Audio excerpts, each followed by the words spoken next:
আমাৰ গণপৰিষদৰ তামোলপুৰ জিলা গণপৰিষদখন সমষ্টি ভিত্তিত কমিটি এখন গঠন হ'ল। গঠন হোৱাত তাত কমিটি এখন গঠন হোৱাত আমাক কেন্দ্ৰীয় কাৰ্যনিৰ্বাহক হিচাপে হৰচেশ্বৰ স্বৰ্গীয়াৰী নামটো প্ৰকাশ হ'ল। তাৰ আমাৰ ভূপেন্দ্ৰ কলিতা বুলি এজন মানুহ আছে আমি চকামাৰী, তেওঁক কোনো প্ৰশ্ন কৰা নিজে কৈছে মই কেন্দ্ৰীয় কাৰ্যনিৰ্বাহকৰ ময়ো মেম্বাৰ হ'ম, সেমৰি নিজে থিয়া দিলাক। দুজন হ'ল, পদটো এটাহে। তাৰপিছত কাৰ্যনিৰ্বাহক কেন্দ্ৰীয় কাৰ্যনিৰ্বাহক সদস্য দুটা পষ্ট আছে, পদ আছে। পদ থাকিলে এটা মোক নিৰ্বাচন কৰিলে অৰবিন্দ মিলি হিচাপে আৰু তাৰ ধমধমাৰ হৰ্ষ কলিতা হিচাপে এটা নিৰ্বাচিত কৰিলা। দুজন থাকিল। এখন মিটিঙো গালোঁ ইতিমধ্যে কলাক্ষেত্ৰত, যোৱা 11 তাৰিখ মিটিং হেৰি কৰিলোঁ, আমি তাতে সভাত অংশগ্ৰহণ কৰিলোঁ। 6 তাৰিখে কমিটিখন গঠন হ'ল। তাৰপাছত মোৰ নামটো তাত মই পাছত গম পালোঁ যে মোৰ তাত নামটো নাই। কোনোবাই লোকে মোৰ নামটো কাটি দিছে যে মই এই গণপৰিষদত 2005 চনৰ পৰা আছোঁ এতিয়ালৈকে। এই এতিয়া ঘৰ হোৱাই নাই, এই মাটি ময়ে ৰাখা।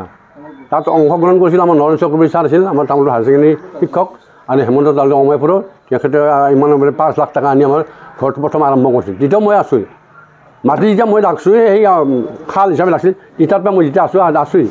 এইবাৰ এইটো 19 হেৰিত মোক পদত্যাগ হেৰি কৰা মানে নামটো কাটি দিয়াত মোক পদত্যাগ কৰাৰ কাৰণে এটা সন্তুষ্ট। জিলা সমষ্টিৰ এইটো সমষ্টিৰ বৰ্তমান অসন্তুষ্ট, সেইকাৰণে মই তাতে থকাৰ মই ইচ্ছা নাই, এনে প্ৰয়োগ কৰিব লাগে ওলাইছোঁ। আমাৰ গণপৰিষদৰ তামোলপুৰ জিলা গণপৰিষদখন সমষ্টি ভিত্তিত কমিটি এখন গঠন হ'ল। গঠন হোৱাত তাত কমিটি এখন গঠন হোৱাত আমাক কেন্দ্ৰীয় কাৰ্যনিৰ্বাহক হিচাপে হৰচেশ্বৰ স্বৰ্গীয়াৰী নামটো প্ৰকাশ হ'ল। তাৰ আমাৰ ভূপেন্দ্ৰ কলিতা বুলি এজন মানুহ আছে আমি চকামাৰী, তেওঁক কোনো প্ৰশ্ন কৰা নিজে কৈছে মই কেন্দ্ৰীয় কাৰ্যনিৰ্বাহকৰ ময়ো মেম্বাৰ হ'ম, সেমৰি নিজে থিয়া দিলাক। দুজন হ'ল, পদটো এটাহে। তাৰপিছত কাৰ্যনিৰ্বাহক কেন্দ্ৰীয় কাৰ্যনিৰ্বাহক সদস্য দুটা পষ্ট আছে, পদ আছে। পদ থাকিলে এটা মোক নিৰ্বাচন কৰিলে অৰবিন্দ মিলি হিচাপে আৰু তাৰ ধমধমাৰ হৰ্ষ কলিতা হিচাপে এটা নিৰ্বাচিত কৰিলা। দুজন থাকিল। এখন মিটিঙো গালোঁ ইতিমধ্যে কলাক্ষেত্ৰত, যোৱা 11 তাৰিখ মিটিং হেৰি কৰিলোঁ, আমি তাতে সভাত অংশগ্ৰহণ কৰিলোঁ। 6 তাৰিখে কমিটিখন গঠন হ'ল। তাৰপাছত মোৰ নামটো তাত মই পাছত গম পালোঁ যে মোৰ তাত নামটো নাই।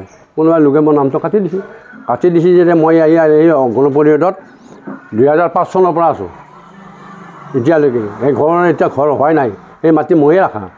তাত অংশগ্ৰহণ কৰিছিল আমাৰ নৰেন চক্ৰৱৰ্তী ছাৰ আছিল, আমাৰ তামোলপুৰ হায়াৰ ছেকেণ্ডেৰী শিক্ষক, আৰু হেমন্ত তালুক অময়পুৰৰ। তেখেতে ইমান 5 লাখ টকা আনি আমাৰ ঘৰটো প্ৰথম আৰম্ভ কৰিছিল। তেতিয়া মই আছোঁৱেই, মাটি যেতিয়া মই ৰাখছোঁ সেই খাল হিচাপে ৰাখিছিল, তেতিয়াৰ পৰা মই যেতিয়া আছোঁৱেই।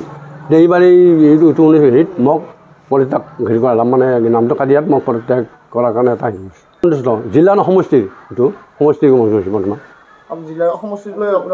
অসন্তুষ্ট, সেইকাৰণে মই তাতে থকাৰ মই ইচ্ছা নাই, এনে প্ৰয়োগ কৰিব লাগে ওলাইছোঁ।